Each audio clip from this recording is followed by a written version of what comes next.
Oh, things have been anything but dull in the world of politics, right? We got just 28 days to go until Democrats kick off their convention in Chicago. And this morning, the party is looking at what comes next. Of course, after President Biden announced over the weekend he is exiting the race and instead endorsing Vice President Kamala Harris. Politicians from Minnesota were very quick to weigh in on the move. It was ever developing yesterday. This morning, we are joined by Senator Tina Smith. Good morning. Thank you for joining us here.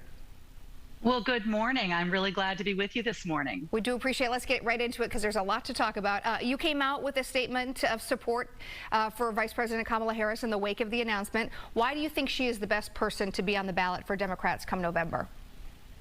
Well, I think that Vice President Harris is in the best position to win this race and also to be an outstanding president.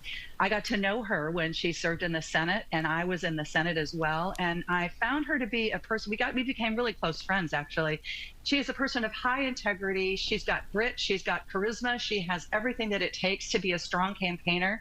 She has been the governing partner for Joe Biden for the last nearly 4 years, and she has phenomenal foreign policy experience, and as well as having the credibility of having been elected by 81 million Americans when she ran with Joe Biden in 2020. So I feel very enthusiastic about supporting her in this role.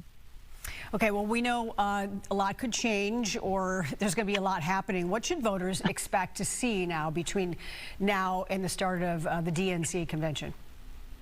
Well, so we have a process for selecting our nominee, which is all of the delegates who have been elected to go to the Democratic National Convention. They're the ones. It's in their hands.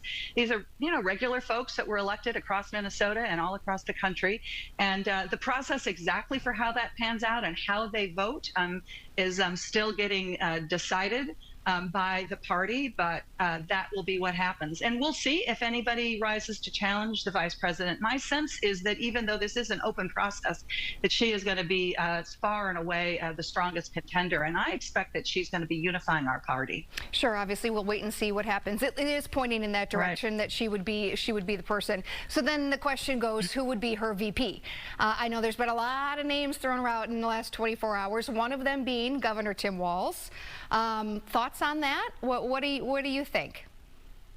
Well, we have some incredibly strong leaders here in Minnesota, including Governor Walz, and of course we have a very deep bench of talent around the country as well. So I think that Governor Walz would make an outstanding vice president. The current vice president, as she is making her selection, I'm sure will be looking at people that she could be strong partners, folks that are in a position to govern with her and to take over should that be necessary. Those are all the things that you look for when you're looking for somebody to run with you as vice president. And then, of course, you need to have that bond of trust that you can really count on one another. So we'll see how this process unfolds. It's going to be a really interesting week or so as we kind of go forward with this. And I think that Governor Walz is a very strong contender.